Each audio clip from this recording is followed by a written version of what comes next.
Donc, Carlo Porra-Santa est avec nous. Bonjour Carlo. Bonjour. Ancien patron de Microsoft pour la France. Pas seulement, tu as dirigé Microsoft Italie en Italie aussi, voilà. Tu es italien d'ailleurs. Oui. Évidemment, très européen. Évidemment, alors, tu reprends dans ce bouquin, c'est d'abord sur la tech, et on va parler de la tech, mais sur la France, tu reprends... La phrase de John Chambers finalement. John Chambers avait dit, je crois que c'était en 2013, France is the next big thing. Tu penses toi aussi que voilà, la France a un espèce de potentiel, tu dis, dans les 10 pays les plus innovants du monde, mais on en reparlera après. Le départ et le cœur de ton bouquin qui s'appelle, je ne l'ai pas montré, l'élan décisif, c'est tu dis qu'il faut se réconcilier avec la tech. Oui. Qu'est-ce que ça veut dire, se réconcilier avec la tech? Nous devons faire la paix avec la technologie. Nous devons faire la paix, exactement ça. C'est vrai en Europe du Sud. Quand tu travailles chez Microsoft, moi j'ai travaillé presque 12 ans, et chez IBM avant, donc deux multinationales, tu as une perspective globale de ce qui se passe. On sort un produit, il est adopté plus ou moins rapidement, avec plus ou moins d'intelligence dans les différents pays. Donc, c'est une discussion interne, quand tu es dans une multinationale, constante. Ouais. Donc, on sait quels sont les pays qui ont faim d'innovation et ceux qui l'analysent avec un peu de critique au début. Et puis, ils pèsent, sous-pèsent, ils ne savent pas s'y aller ou pas, ils prennent du temps. Ils attendent que les autres l'utilisent pour se rendre compte des atouts et aussi des désavantages. Et puis, quand enfin... ils décident d'y aller. Bon, déjà, avec tout ça, on a déjà passé 3 ans, 4 ans. Et puis, quand ils y vont... Alors, ça, je ne le critique pas, parce que j'adore la France. Je ne veux pas critiquer le pays dans lequel j'ai travaillé la moitié de ma vie. Enfin, j'ai habité la moitié de ma vie. Mais en fait, qu'est-ce qu'on fait? On fait un appel d'offres. Or, dans ma vision des choses, l'appel d'offres, c'est pour acheter des choses qui sont matures et quand on n'est pas les premiers à l'acheter. D'accord? Ouais, si je dois acheter un ERP et je dois choisir entre SAP ou Oracle ou Microsoft, bon, c'est un marché très mûr, avec des fonctionnalités très complexes. Je fais un RFP et j'essaie de négocier le meilleur prix et je m'organise. Tout à fait. Mais quand c'est de l'innovation où j'ai envie de transformer mon entreprise et être le premier à le faire, et je regarde l'innovation qui existe, par exemple, on va parler de ChatGPT, je suis sûr, et de dire mais comment je peux intégrer ça dans ma réflexion de l'intelligence artificielle. Il n'y a ni le temps ni la nécessité de faire un RFP. Donc, toute la partie analyse, je ne dis pas que ce n'est pas important d'analyser ce qu'on va faire. Donc, il faut utiliser le cerveau analytique français pour comprendre ce qu'on veut faire et le décider. Mais on ne peut pas se permettre d'attendre 4 ans. Et en plus, quand je dis faire la paix, c'est parce que, après, quand on adopte cette technologie, on l'utilise, on la critique quand même. Donc, combien de temps on critique Facebook, Microsoft, Google, Amazon, etc. Mais le problème, je ne dis pas qu'il n'y a pas de raisons pour les critiquer, mais en fait, toute cette mentalité de critique d'abord et puis je l'utilise, fait que nous avons un retard de 3-4 ans dans l'innovation. Et 3-4 ans dans l'innovation, c'est construire une hégémonie dans une industrie à niveau mondial ou la perdre. Et ça, nous ne l'avons pas compris. Et c'est pour ça que je parle d'hyperscale dans le livre. Un hyperscale... On va y aller, mais attends, ouais. Feuille par feuille, l'artichaut. Oui. On va y aller sur l'hyperscale et sur ce que tu dis notamment de la course sur le cloud. Mais d'abord, cette méfiance, tu en parles, parce que moi, j'ai en tête toujours le secteur public. Mais toi, ce que tu as constaté, c'est que les entreprises françaises aussi, le secteur privé aussi, il reste méfiant vis-à-vis de la technologie encore aujourd'hui. Oui. Alors, disons qu'avec la crise du Covid, moi, c'était une épiphanie pour moi, parce que donc, au bout de 25 ans de tech, la technologie pour un CEO, donc pour un PDG d'entreprise, est toujours considérée, toujours aujourd'hui, un élément que j'achète pour améliorer mes opérations. D'accord? Donc un peu de productivité individuelle, un peu d'innovation, etc. Mais ce n'est pas encore considéré comme central. On va y revenir certainement dans la discussion. Tout à fait. Pendant le Covid, c'est la première fois que j'ai eu tellement de patrons d'entreprise en France qui m'écrivaient pour me dire « Vos services et votre support est essentiel pour la survie de mon entreprise. » Donc, ça a été un changement fondamental dans la vision de combien la technologie est importante. Nous, fournisseurs de tech, on le savait déjà, on le disait déjà. Mais les entreprises se sont rendues compte pendant la crise. Pourquoi ? Parce que il faut faire travailler tout le monde de façon différente, à la maison, partout. Il faut s'assurer que les supply chains fonctionnent, c'est-à-dire la chaîne de valeur. Attends, j'ai aucun problème avec ça, Carlo, mais tu peux pas dire que le cœur de l'entreprise, c'est la tech, c'est pas possible. Ah si. Non. Si. La tech, elle est là pour faire émerger le cœur de l'entreprise. Alors, c'est un sujet fondamental. Je vais dire mon point de vue, c'est mon point de vue. Quand j'ai entendu parler depuis les années 2010, parce que moi je parle de ça depuis 2015, je me rappelle, j'étais sur scène, j'étais en Italie à cette époque-là, et j'ai fait une grande session avec tous les clients italiens sur l'intelligence artificielle. 2015, pas 2023, 2015. Pour faire cette présentation, je suis allé étudier que veut dire révolution industrielle. Et quand aujourd'hui je vais dans des séances avec des étudiants, j'étais à l'ESCP il y a 2 jours, et je fais la question, c'est quoi pour vous, dans des étudiants de 22-23 ans, une révolution industrielle ? La réponse, c'est une nouvelle technologie qui transforme la façon de produire. Et en fait, ce n'est pas exactement ça, une révolution industrielle. La définition, c'est un nouveau facteur de production, donc une nouvelle technologie, mais un facteur de production qui rentre dans la façon de produire, ça c'est la réponse des étudiants, mais ce n'est pas seulement ça, mais c'est quand ce nouveau facteur de production devient central dans l'orchestration des autres facteurs de production. Ça, c'est super important à comprendre. Ce qui ne veut pas dire qu'il n'y a plus de place pour les femmes et les hommes. Attention. Donc, je fais l'exemple. Machine à vapeur. Avant, il y avait des femmes et des hommes, et des mains et des bras. On est d'accord. Machine à vapeur. On met une machine au milieu qui fait des tâches lourdes, et les femmes et les hommes sont autour de la machine. Et pendant 150 ans, on a travaillé comme ça. Arrive l'électricité. J'enlève la vapeur, je mets un câble électrique. Pendant 45 ans, le modèle de production n'a pas changé. C'était une machine électrique au milieu, un peu plus belle, un peu plus élégante et peut-être avec une plus grosse productivité de la machine, mais toujours une machine au milieu et les gens autour. 1915, Ford et Taylor disent « L'électricité est tellement facile à distribuer que je peux changer l'usine et faire la ligne de production. » Alors si vous regardez la productivité du monde entre 1870 et 1915, elle augmente parce que la machine électrique a quand même changé beaucoup de choses. Mais alors, si vous regardez la productivité entre 1915 et aujourd'hui, il y a une inflexion en 1915. Qu'est-ce qui s'est passé en 1915 ? Nous avons rétabli comment on produit sur la base de la nouvelle technologie, l'électricité. Eh bien, 2015 est pour moi exactement la même chose que l'électricité en 1915. C'est-à-dire qu'à partir de 2015, l'informatique, ça fait 60 ans qu'on l'a. Ça a été une grosse machine, d'abord pour faire des gros calculs pour les banques, les administrations, IBM, le mainframe. Ensuite, productivité individuelle avec Apple, Microsoft. Ensuite, les smartphones, donc multiplication sur des milliards de personnes. Et puis les applications intuitives, simples à utiliser.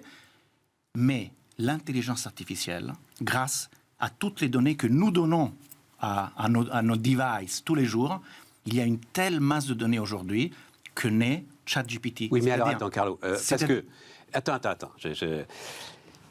C'en est même frappant d'ailleurs, et ça je suis tout à fait d'accord avec toi, c'en est même frappant qu'il y ait à peu près le même laps de temps, c'est-à-dire une quarantaine d'années, entre Edison, entre l'électricité et effectivement ce qui va faire les Roaring Twenties, ce qui va faire les années folles, en fait. Voilà.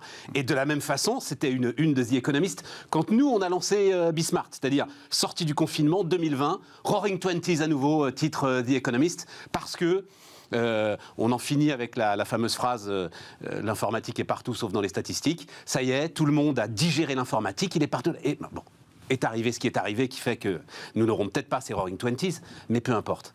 Mais ça n'est qu'un moyen. Ford reconstruit l'usine, mais derrière sa vision, c'est l'automobile, c'est le rapport au client. Voilà, c'est ça que je veux dire. Non, mais est-ce que c'est pas une lourde erreur que font parfois certains chefs d'entreprise que de penser que la tech est une solution alors que ça n'est qu'un moyen? C'est toujours un moyen dans les mains de l'humanité, ça c'est sûr. Et bien voilà. D'où des thèmes d'éthique, de responsabilité, on va certainement en parler. Et puis d'acculturation de l'ensemble de ceux qui sont dans l'entreprise et qui doivent suivre. Et ça c'est important, l'intelligence artificielle va changer la notion d'éthique dans les affaires. Jusqu'à aujourd'hui, l'éthique c'était qu'est-ce que je fais, qu'est-ce que je ne fais pas par rapport à une loi. Donc voilà ce que je fais pour respecter la loi. Mais en fait, demain, ça va être... La technologie permet des choses incroyables, bonnes ou mauvaises. Et donc, en tant que patron d'entreprise, qu'est-ce que je m'empêche de faire ? La technologie permet un business model, ça ne veut pas dire qu'il est éthique et responsable. Absolument. Donc, c'est ça. C'est plein de notions, en fait, où on doit comprendre que l'intelligence artificielle est la première révolution, est la 4e révolution industrielle, mais la première qui touche de façon égale toutes les industries du monde. Ça, c'est important aussi. Avant, c'était plus la manufacture ou quelques industries. Aujourd'hui, de la finance à l'agriculture et vice-versa, toutes les industries vont y passer. Ça ne doit jamais être contre l'humanité, contre la satisfaction, l'épanouissement des gens. Donc, il faut des business models respectueux de l'humanité. Okay, ça, c'est important, je le dis. Mais ensuite, il y a aussi une question d'innovation et de vitesse. C'est-à-dire que quand tu es une entreprise établie depuis 100 ans, 150 ans, et les entreprises européennes, c'est pour ça que je parle surtout à l'Europe, sont des entreprises avec un temps de vie relativement long, il ne faut pas s'endormir en disant « j'ai toujours fait comme ça, donc j'ajoute un peu de tech et puis ça va aller ». Non, en fait, il faut reconcevoir avec beaucoup d'humilité en regardant avec les lunettes des données et des algorithmes. Alors, c'est là où tu donnes un exemple qui m'a sidéré. Tu parles du cloud et tu parles de la course entre Amazon et Microsoft. D'un point de vue fonctionnel, écris-tu, les deux offres se valent. La compétition est très intéressante à observer. Amazon Web Services est toujours en tête avec plus de 40% de part de marché et désormais une croissance plus faible. Microsoft a dépassé les 20% de part de marché et vise une croissance 2 fois supérieure par rapport à son concurrent. Le point le plus intéressant, qui explique bien le monde hyperscale, est le suivant.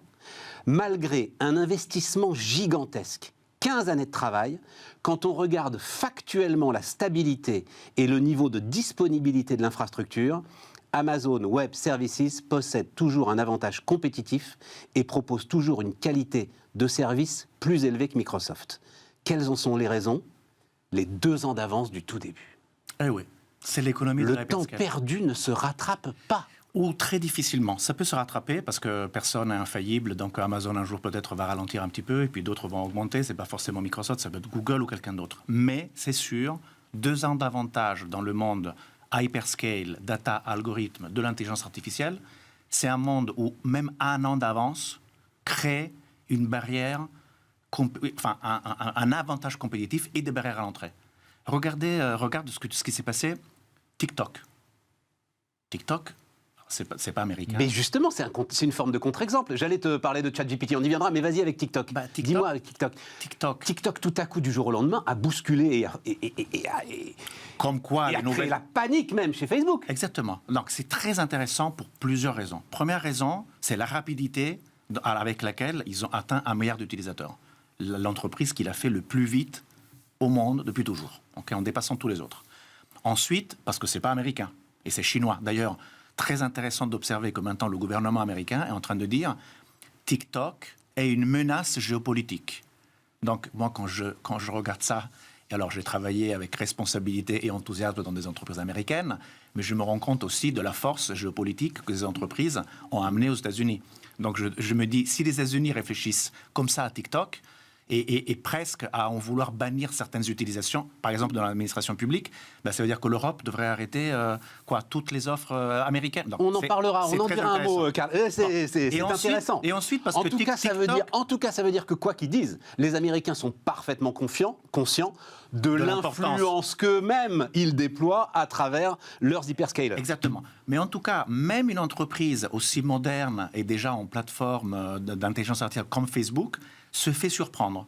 Donc, démonstration pour moi que quand tu as une bonne idée et que tu cumules des données, enfin un service au client et des données très rapidement, en fait, si tu veux copier, etc., tu as toujours un peu de retard.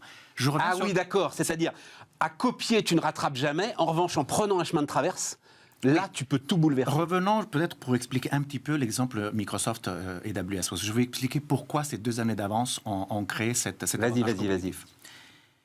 Amazon a développé ça il y a une 15aine d'années en disant « Pour mon business de e-commerce, j'ai un problème, c'est les pics de Black Friday et Noël. Donc, j'ai besoin de faire une architecture pour mon infrastructure qui me permet de soutenir ces pics d'activité, mais le reste de l'année, je l'utilise à 10%. » Et donc, ils disent « Si moi j'ai ce problème, toutes les entreprises ont le même problème. Et si j'arrive donc à résoudre ce problème pour moi, peut-être que je peux le résoudre pour le monde, qui est fascinant comme ambition. Eh bien, ils l'ont fait. D'accord ?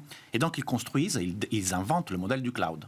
Donc, une infrastructure gigantesque, multi-tenant, c'est-à-dire que je peux offrir à plusieurs personnes, de façon quand même personnalisée, mais comme les pics de tout le monde ne sont pas les mêmes, ben, du coup, voilà, je mutualise un peu les risques, la technologie, etc. Super. Alors, qu'est-ce qui s'est passé ? C'est qu'à force de vendre les 2 premières années cette infrastructure, ils ont cumulé de la charge, donc des clients, donc ce qu'on appelle du compute, donc des ordinateurs, et du storage, donc de la mémorisation de données. Et quand tu as 2 années d'avance, en fait, qu'est-ce qui se passe ? Il se passe que tu as des gros volumes. Et quand tu as des gros volumes, tu as des problèmes. Parce que le serveur numéro 23 ne veut pas parler avec le serveur numéro 26. Je fais un exemple basique. Et donc, les ingénieurs doivent résoudre ce problème. Mais ils vont le résoudre, du coup, 2 ans avant celui qui le fait après. Donc, je ne te fais pas toute la liste. Non, mais on voit bien. Plus tu montes à l'échelle, plus tu as des problèmes, plus tu les résous. Et en plus tu as du volume, plus tu as de données. Quand tu as beaucoup de données et que tu as l'intelligence artificielle, c'est ça qu'il faut comprendre. L'intelligence artificielle, c'est de l'intelligence numérique que tu as grâce au volume de données. Donc, quand tu as un avantage de volume, l'intelligence que tu vas créer, elle est plus forte parce que tu as une base plus large. Quand tu as une intelligence plus forte, ça veut dire que tu peux continuer de façon perpétuelle à améliorer ton offre. On comprend. Donc, un avantage. Dans un cercle vertueux qui jamais ne s'arrête. Mais mon point, c'est qu'il faut le faire pour toutes les industries maintenant. C'est-à-dire, on va y venir, mais ce paradigme, il ne faut pas se dire, du coup, maintenant, Amazon, Microsoft, Google, ils l'ont, et puis nous, on est foutus. On est foutus. C'est pas vrai. Parce qu'ils ont quoi ? Ils ont les données d'une infrastructure horizontale qui est aujourd'hui devenue le compute et le storage de tout le monde. Carlo, si, sur le cloud, on est foutus. Nous, Européens, on est foutus. Si tu me dis que Microsoft ne peut pas rattraper AWS, ce n'est pas nous qui allons démarrer avec sur l'offre cloud horizontale d'infrastructure, oui, c'est trop tard. Voilà. Mais il va y avoir des dizaines de nouvelles innovations, même dans les infrastructures horizontales, le quantum computing ou autre chose. La France est bien positionnée là-dessus. Mais surtout, attention, ça c'est aussi, j'espère, un élément fondamental de mon livre. Pourquoi je parle de l'élan décisif et en Europe ?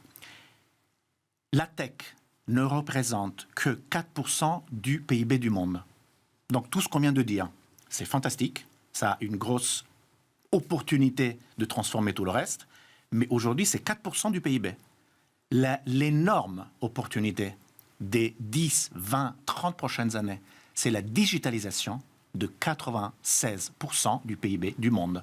Et sur ce monde-là, qui a les données ? Qui a les données de ce monde ? Qui a les données de l'énergie ? Qui a les données de l'énergie ? Qui a les données de la manufacture ? Ceux qui produisent. Donc, plein d'entreprises européennes ont les données de 96% du PIB du monde. Ce qui veut dire qu'en potentiel, nous avons un avantage compétitif dans nos mains que nous devons utiliser. Sauf que tout ça est déversé, toutes les grandes entreprises ont leur data lake, dans lequel elles sont noyées, Carlo. Elles sont toutes noyées aujourd'hui.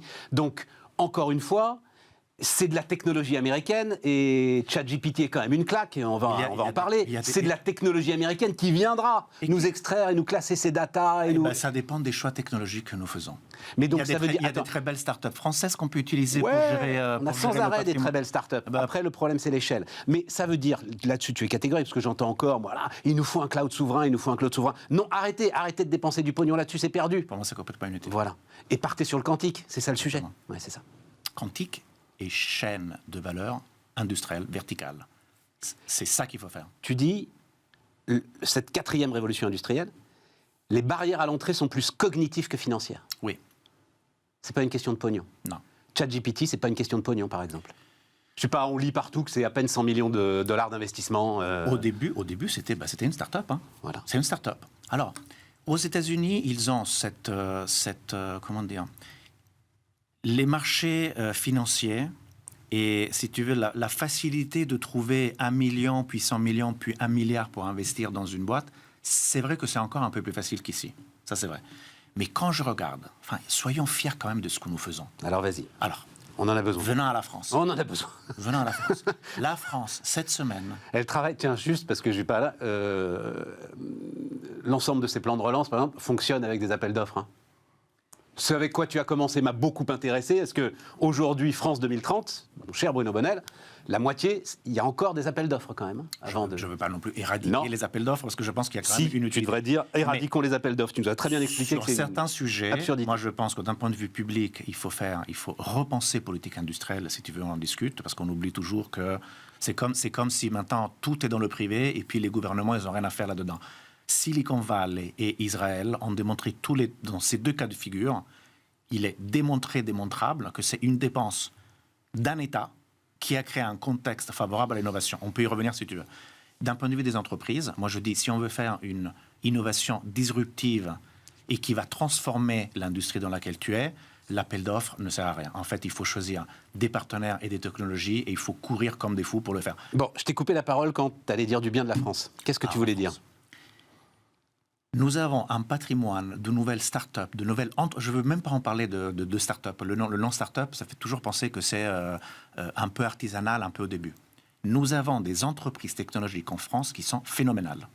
Nous en avons maintenant plus de 25, je crois, qui ont une valorisation de plus de 1 milliard. Et en 2022, nous avons dépassé l'Allemagne en tant qu'investissement dans les nouvelles entreprises de la tech. Nous sommes le deuxième pays après UK. Et en fait, je me souviens très bien de quand la patronne du Corp Dev, donc des investissements et M&A de Microsoft, était venue en France. Et après les visites qu'on lui a organisées, elle a dit « c'est l'endroit le plus riche et le plus fertile que j'ai vu ». Et quand on me dit Silicon Valley, c'est incroyable, je n'ai pas vu l'intelligence que j'ai vue ici. Et nous, toujours à se dire qu'on ne peut pas y arriver, quoi. Carlo, infini respect, j'entends ça depuis 15 ans. J'entends ça depuis 15 ans. Alors oui, j'ai vu Blablacar, j'ai vu Doctolib. On n'en a jamais eu aussi bonne et aussi prête pour faire des choses fondamentales. On parlait tout à l'heure, je vais vous citer quelques noms. DataIQ. Tu connais DataIQ ? Ouais. Vas-y, explique. Parce que moi, je connais, mais... En fait, si tu veux gérer des projets d'innovation basés sur l'intelligence artificielle, et justement, tu as plein de données de partout, et tu dis, j'ai fait ça avec une technologie, ça avec une autre, etc. Où est mon patrimoine ? Comment je l'organise ? Comment je fais des services intelligents avec de l'intelligence numérique ? Et comment j'en fais mon patrimoine d'entreprise ?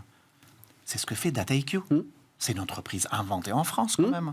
Très bien. Qui part très vite se développer aux États-Unis. Ils ont mis... Snowflake part très vite se développer aux États-Unis. Mais c'est toujours une entreprise. Le scale se fait là-bas, en fait. Mais c'est pas grave. Mais ça, c'est une question de où est l'argent, Mais la tête et le cœur est en France. C'est des Français qui ont fait ça. Soyons fiers de ce que nous faisons.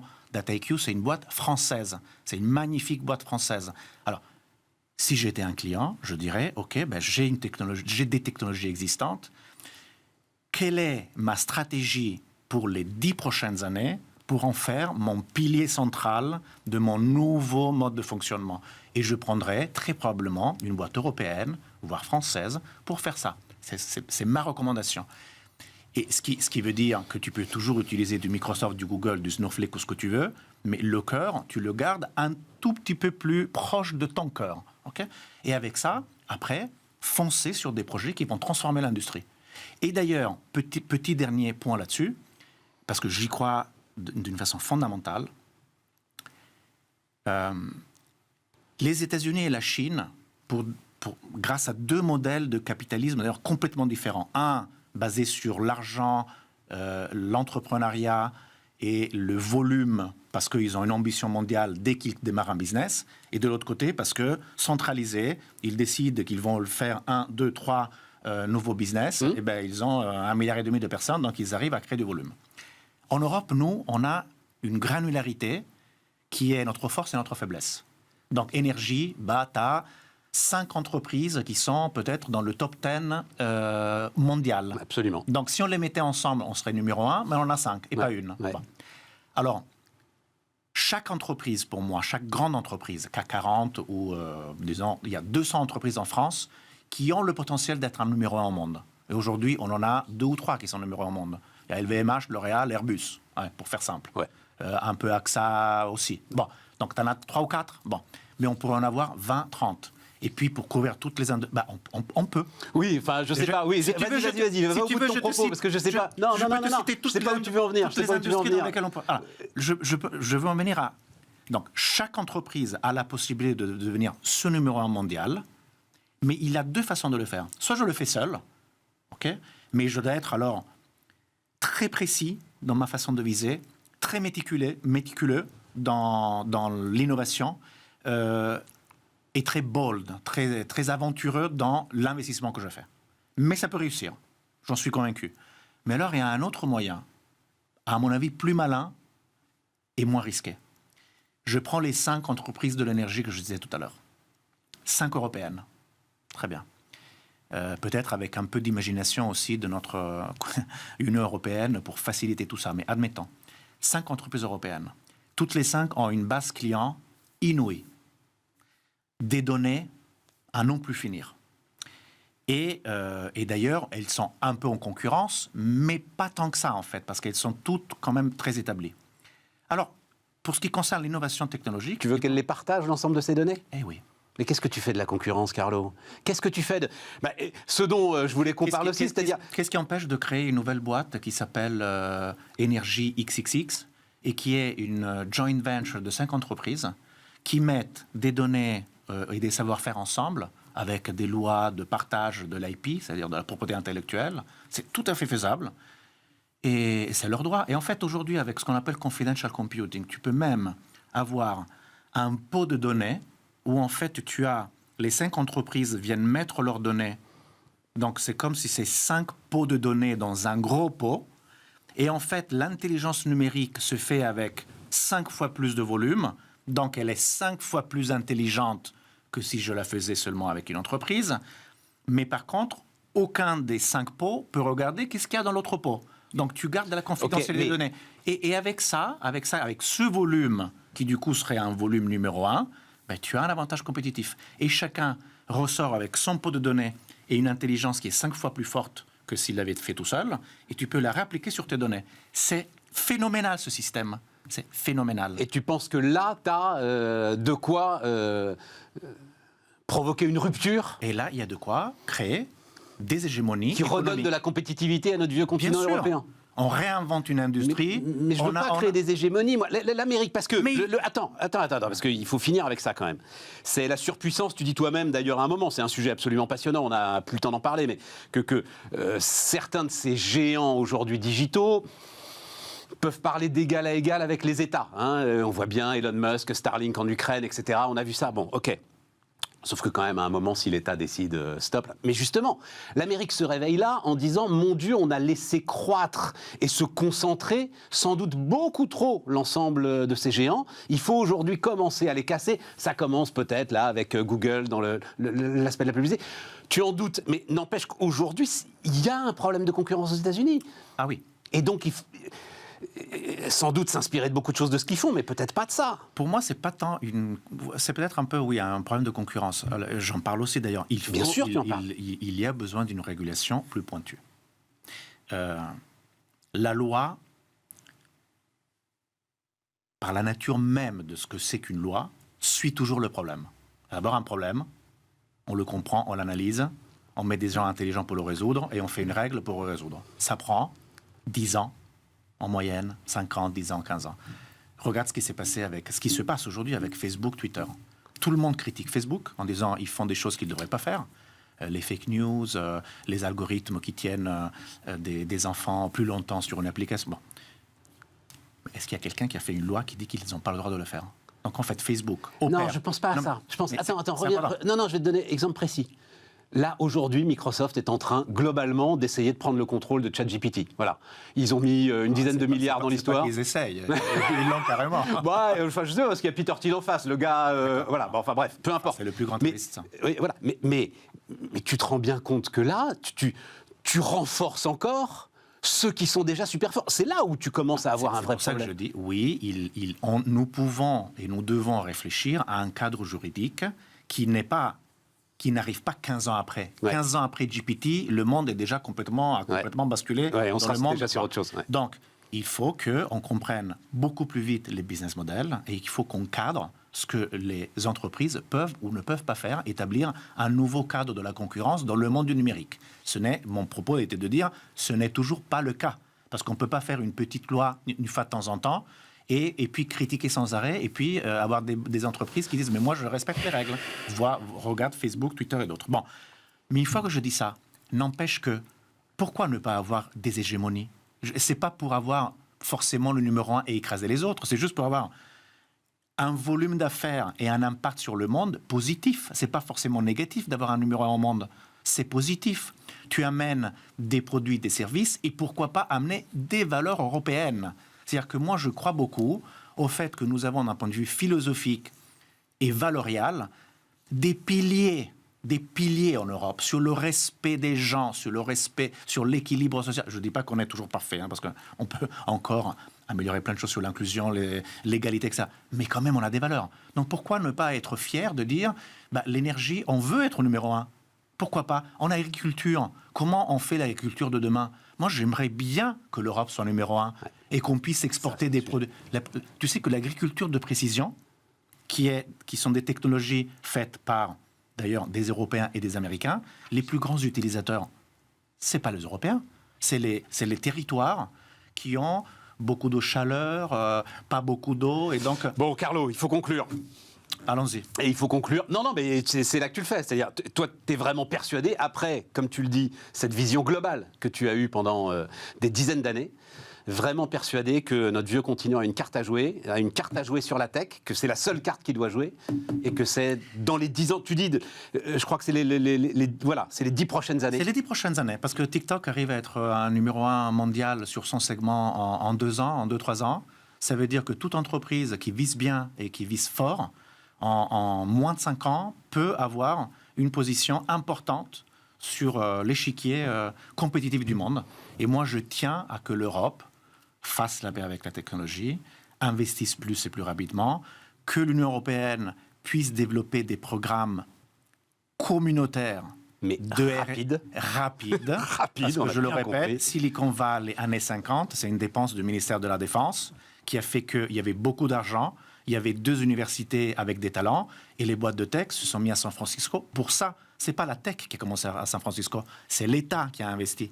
Donc, essayons de construire le contexte pour l'épanouissement économique de l'Europe, de notre Europe. Merci Carlo. Merci. Carlo Porra Santa, donc ça s'appelle l'élan décisif sur Bismart.